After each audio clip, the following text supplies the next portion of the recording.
addition to being a university professor and having a private practice, Mm. which I've had for 42 years. Oh, wow. Okay. Yeah. Wow. Yes. I also work as a political consultant to politicians, mainstream ones, and sometimes to activist groups as well. And I've done that here and in the States, in Brazil, in Israel. Wow. I think everybody knows that I worked for a while for Blair, Mandelson, Brown, and the Labour Party in the mid-90s. It's very well known.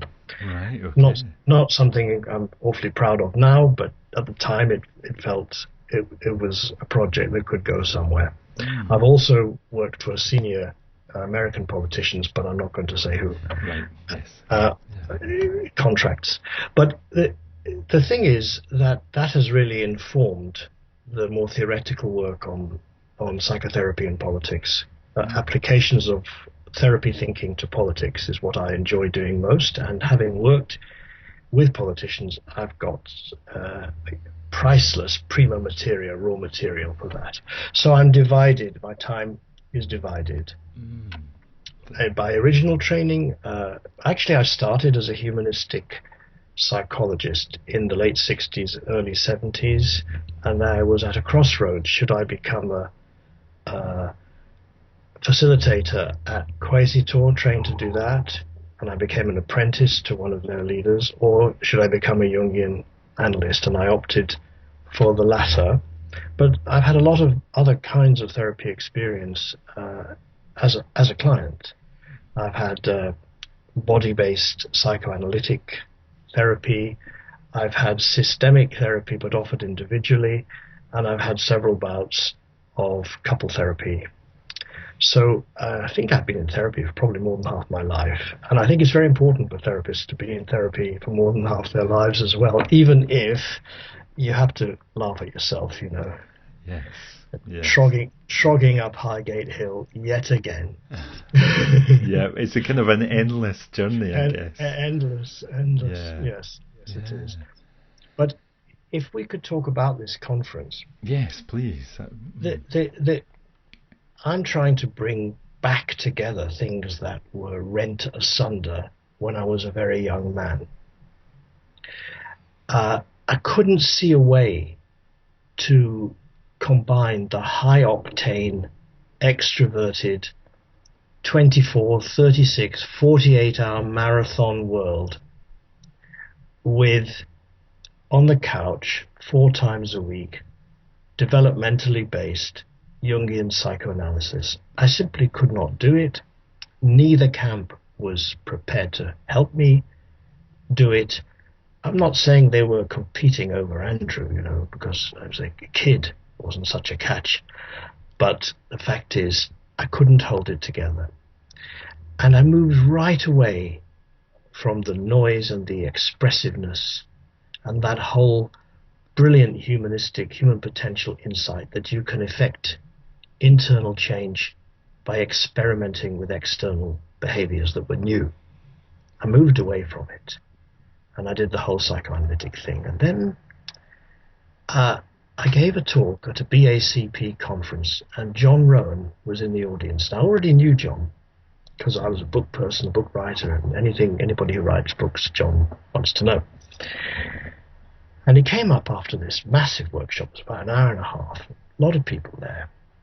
And he said, you know, your material is outstanding, but shouldn't you think about breaking it up, doing some exercises, something experiential? Never occurred to me. I mean, in my training, we had not 1 hour of experiential learning. It wasn't how the psychoanalytic, even the Jungian psychoanalytic world worked. Nothing. So I gradually started to develop a style of lecturing, which I'll use, by the way, on July, or whatever it is, in which exercises take place. Mental exercises, dialogue exercises, physical exercises. So I'm an academic, a psychoanalyst, a lecturer who puts experiential communication and learning into his lectures. And you cannot do this by a PowerPoint. So that's a sort of opening statement. Is that helpful? Is that interesting? I don't know. It is. The bit that I didn't understand was like the 24, 48-hour marathon. Oh, okay. There Yeah. were, you know what a marathon encounter group was? I know about encounter groups, yes. Yeah, I'm just out of a 7-day one a couple of weeks ago, so yes. Yes. I think one reason why there were 24, 36, and 48-hour ones, and this is actually a teaching point about the influence of economic and social realities on the evolution of psychotherapy. People had their weekends free, and you could just about squeeze a 48-hour event and certainly a 36 or 24-hour event into a weekend. And I actually think it was the weekend that cultivated this particular kind of delivery of a group experience. And I think, frankly, if you look at practice today, you can see how in so many ways it's the economic and social side of things that actually determine how people practice. And this is very important because so many people behave as if practicing therapy and counseling is a natural activity like growing an orange tree. It really isn't. Highly cultured, highly manufactured and artificial activity. Nothing wrong with that because art and religion are also highly cultivated, manufactured activities. So we're in good company, but we're not doing something natural.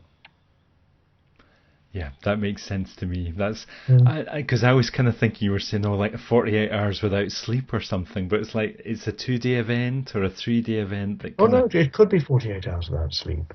And Wow. sometimes the continence of these events was massive. I remember that we were often told that nobody could go to the toilet for X hours because to do so would be to pee away the feelings. Wow. And so you were told you couldn't go to the loo. Mm. All the other stories you've heard about the aggression of the sex are 100% accurate. Right. Okay. Okay, Right. but I think the thing I'm really getting into something that we're probably going to do in the more extended piece. But Yeah. the thing I've realized is that the way inside and outside are positioned in the therapy field is very problematic.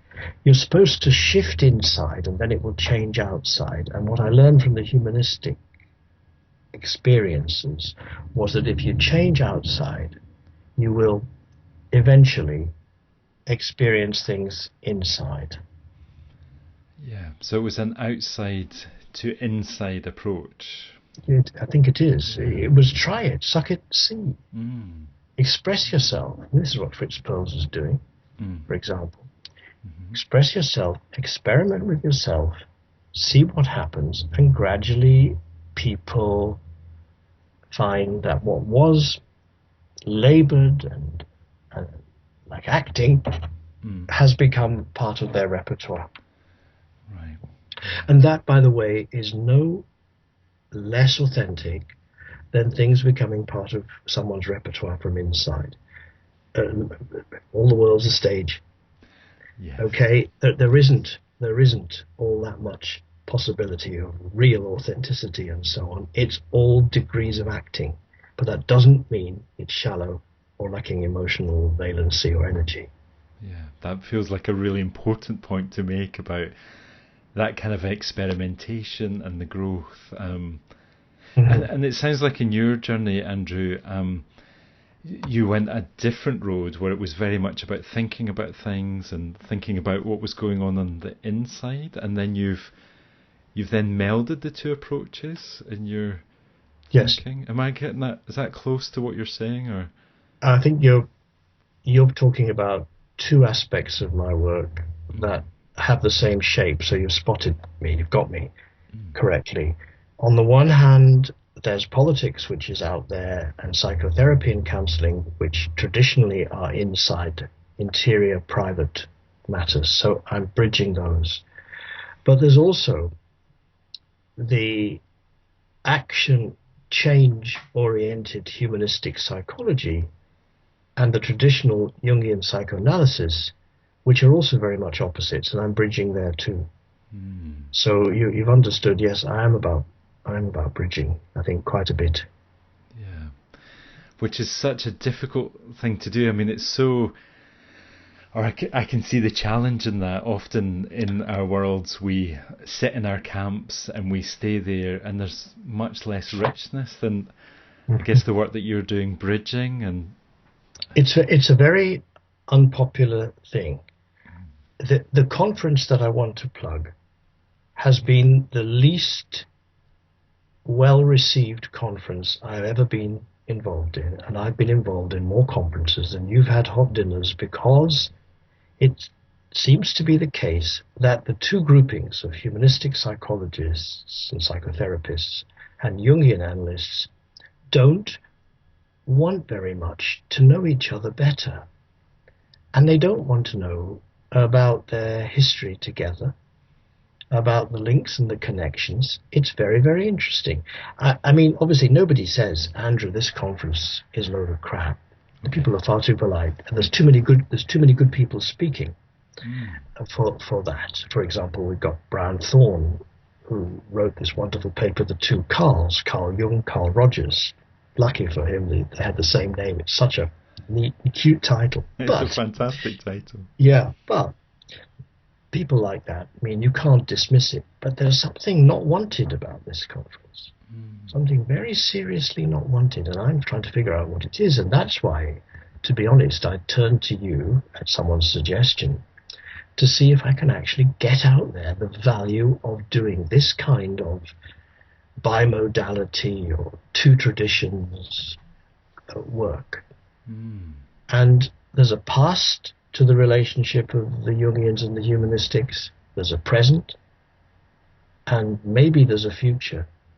Because if you are going to try to integrate person-centered counseling and therapy, say, with anything from the psychoanalytic end, wouldn't Jung, who worked face-to-face, didn't have a couch, was completely direct in his dealings with his patients, and said that the therapist was as much in the treatment as the patient, wouldn't he be the school that this alliance or meeting of minds would take place with? And that's the future. Future is all to play for. So many humanistic psychotherapists have had a bit of Jungian psychotherapy. Unfortunately, it's not much the other way. But that's all, I'm afraid, you know that. That's part of the British class system of the psychotherapies, which I hate. Yes. Well, when you talk about Carl Jung in that way, yeah, it sounds just so much like how I might recognise how I would work as in terms of my person-centered values, and being in the relationship face to face. Yes, I mean Jung felt that everybody had an innate capacity to balance themselves. I mean, for him, neurosis was one-sided development, but he had this idea of entropy. You probably heard of that, the way things balance. And in a sense, for Jung, the patient, just as for Rogers, the client, knows what they need to do. They don't need to have it interpreted or told or anything like that. They know. The client is wise. And I think that's another link that the conference, I hope, will develop. And there's yet another one, which is that these are both countercultural schools of therapy. Yeah. Jung rails against the materialism, the technology, the mass nature of society, collectivism gone crazy.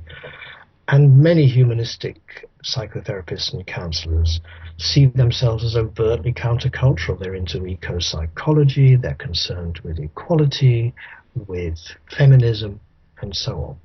So I think that there is a political alliance, if you like, that's already there. Yeah. Whereas psychoanalysis, although there are psychoanalysts, Freudian psychoanalysts, who are interested in social change, on the whole, that particular therapy world is somewhat more quiescent when it comes to political critique. So at the back of my mind is, if we are trying to politicize the therapy profession, which I am, then this could also be about numbers. Hey, it's a coalition. Yes, yes. So bringing more people together, because I'm thinking, well, so what's the benefit here? You know, bring together humanistic practitioners, Jungian practitioners. Of course, there's more people together and a louder voice in terms of politicizing. Numbers, yes, but also there's something else, something about the ethos. We chose for this conference people who knew a bit about both sides. We chose humanistic psychotherapists and counselors who had a connection to perhaps Jungian therapy for themselves, or they published on Jung, or they developed an interest in which they used Jungian ideas. And all the Jungian analysts participating, because it's 50-50 participants, all of them are also qualified as humanistic psychotherapists or counselors, ranging from TA, Gestalt, person-centered, transpersonal, and the whole range of the creative arts therapies. This is absolutely amazing. Nobody there is mono anything. Yeah. There's nobody monogamous, there's nobody monotheistic, there's nobody monochrome. It's all about dialogue and plurality, and that, I think, is why it's not selling. Yes, it sounds very, very exciting, and yeah, it's hard to sell. But John, it's not selling. It's not selling because people are saying, so who gives us? You know, they're not saying it's crap, but they're saying, where's the beef? Where's the advantage to me in this? Yeah. That's my impression. Yeah. Anyway, we'll see. Maybe we didn't do a very good poster or mission statement. I don't think that's it. I think it's the project. There are basically very few conferences that set out to build bridges between different approaches in therapy. The UKCP, for all the fact that it's been a federal structure for years and years and years, has never done until last year a multimodality conference. Right. Yeah. One. They've done one. I mean, they're going to make it annual, but you know, Yeah. it says it all. Yeah. People pay lip service to dialogue, but they don't want to do it. So could you give us a little bit of a kind of taster of the richness that can come from that kind of dialogue as different modalities come together? I mean, it's so easy just for us to think, and you know, this is the approach I'm used to. I feel happy, but like, you know, when two become bigger than the sum, you know, 1 and 1 equals 5 or something. I mean, do you have a sense of what you might hope for in the conference, or how these two modalities might feed each other? Or? Yeah, well, first and most obviously in the conduct of therapy. Okay. I think that Jungians are still pretty good at interpreting symbols and working with images and finding what the purpose and goal of something is. We've never been terribly interested in finding the roots of something. Why have you got this symptom? It's always been much more, what is the meaning of this symptom? What is this symptom calling you to do?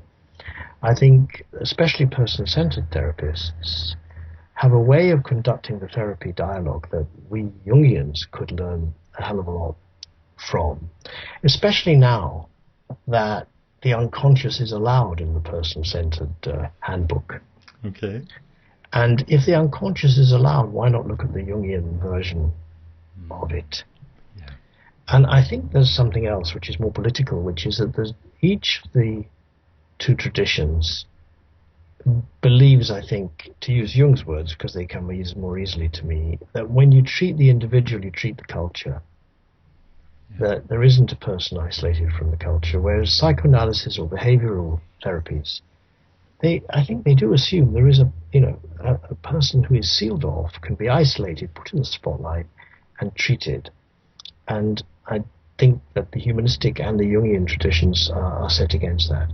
Another thing is that neither side has got the whole answer on what is transpersonal and how you work with it. Okay, I mean, both sides have got ace people. Yeah. And we've got psychosynthesis, we've got people from revision on the one hand, and we've got Jungian analysts who are clearly transpersonal on the other hand. I think they all accept that they're just at the beginnings. We're all just at the beginnings of working with that. Again, to go back to UKCP, we've had a transpersonal psychotherapy faculty for 18 months. Right. That's it. Okay. So it's all brand new. When you say the future's all to play for, It's like, all it is. And the other thing is just to put some of this stuff together. Very few conferences set out to address both the spiritual and the political. Uh, there was a French writer on religious matters called Charles Péguy, and he has a great one-liner. Everything starts in mysticism, but ends in politics. that is a great one-liner. Mm. Yes. So we'll have a look at some of that. Yeah, and of course, where we are as a species, we need to be thinking transpersonally. We need to be thinking about our global consciousness, and of course, as therapists and humanistic and Jungian therapists, it seems like we're really interested in that. You know, and as the neuroscience is flourishing, we're very interested in how we're interconnected. And of course, in politics, then there's an application of, and I guess that's the bit that you have been connected with for a long time, Andrew. Like, what's the actual application in society of these ideas? Yes, I mean, you've got two things that I feel like responding to. One is the whole eco-psychological moment. It's not really a movement, it's a moment. I mean, Jung is the great psychologist of nature. Some of what he says to an academic mind is ridiculous. But if you're into ecology and the psychology of ecology, Jung is your man. And it's quite noticeable that quite a lot of eco-psychologists travel a Jungian route. Some don't. Obviously, some just can't stand it for reasons which we could talk about the time, about why Jung has certain detractors, correctly in my view. So there's that. The second thing you raised was politics, and I think I'm going to be personal. I had a letter published in The Guardian a couple of weeks ago. It was at the height of the debate on inequality when that Thomas Piketty book came out about inequality and about how capital and income imbalances were growing and growing in the Western countries. It doesn't matter what my letter said, but it was a tremendously psychological letter, and it got published. I think people, in spite of a widespread contempt for the narcissism and dependency of the therapy culture, which I have actually as a therapist, I still have some sympathy with that critique, by the way.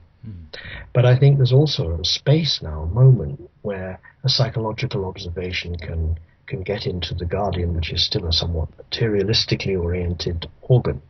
So I think it's alive at the moment.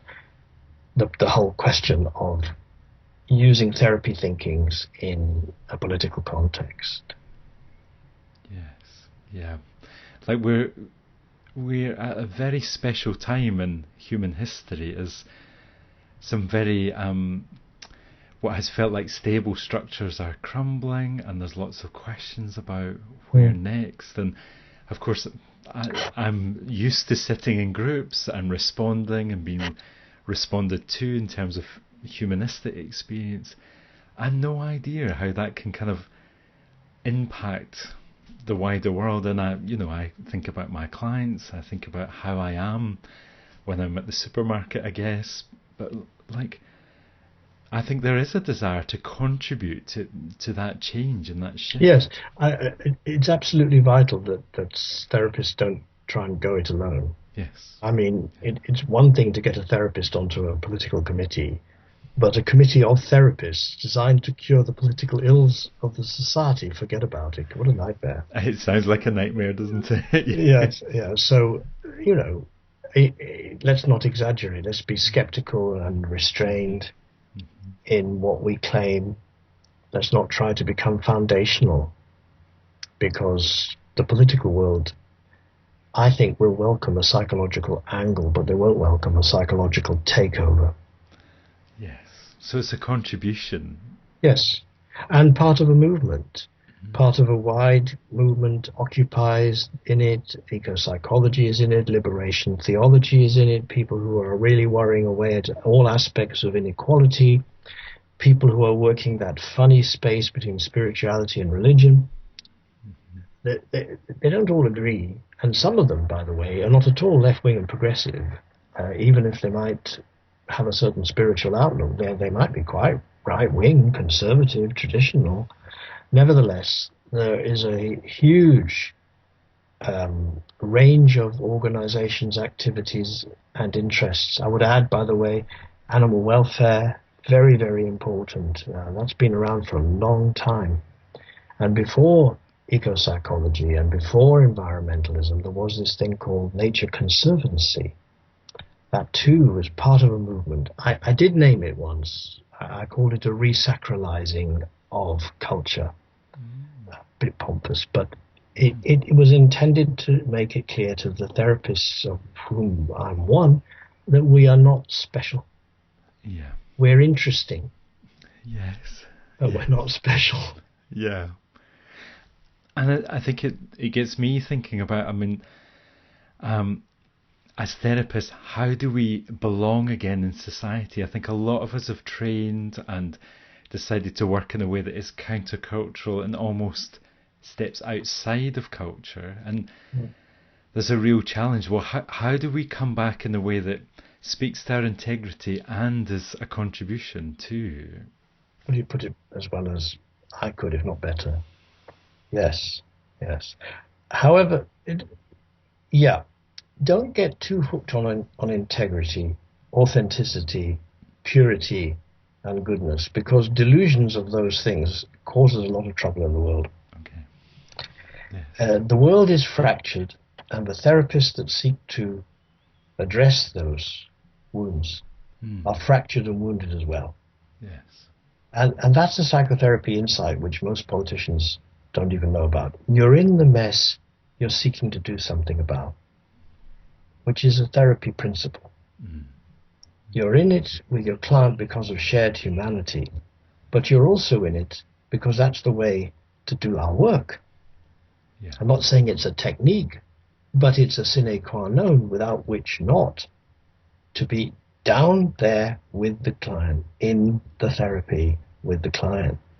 And when you move out into a political arena as a therapist, you can't afford to stand back, to elevate yourself, to be profound, to demonstrate your integrity, your great love and wisdom, and blah-de-blah-de-blah. Yeah. You know, you're a shit like all the other shits. Yeah. In the shitty world, like all the other shits are in the shitty world. Yeah. This is the kind of thing that, of course, doesn't make me very popular either. But there's a real reflection or parallel with our work with clients, I guess. We're down in the mud and we're getting on with it together, and that idea that we're special or something or separated out. That's my point. That's exactly my point. That is our ethos as therapists. It should be our ethos when we move into the political world as well. Yeah. That kind of self-acceptance. See, one of the things I work a lot with is activists who are disillusioned, apathetic, burned out. And one of the problems is that they had such high aspirations. They saw themselves as better, purer, more thoughtful, more reflective, more psychologically minded. Yeah. Yeah. And hence the burnout, I guess. But if we're in there as fractured and struggling as we all are as humans all over the globe, that's much more sustainable as a therapist and in the political arena too, or the arena of being human, I guess. We're separating them out. Now another time I'll talk to you about the critical role of failure in politics. Okay. But perhaps we should wind this up. Perhaps This we was should. supposed to be 10 minutes, man. I don't know how long we've been doing this, but it's 9 o'clock. We've been chatting and chatting. We thought, well, people watch a kind of 3 minute thing on YouTube about the conference, and here we are. Andrew, thank you so much for taking some time to think about the conference, think about why people might not want to come, and just, yeah, it feels irresistible to me as you describe it. Yeah, no, I feel, in a nice way, I feel quite aggressive. I feel like saying to the people who've indicated that they don't quite get it, okay, I feel like saying, why are you stopping intercourse? Yeah.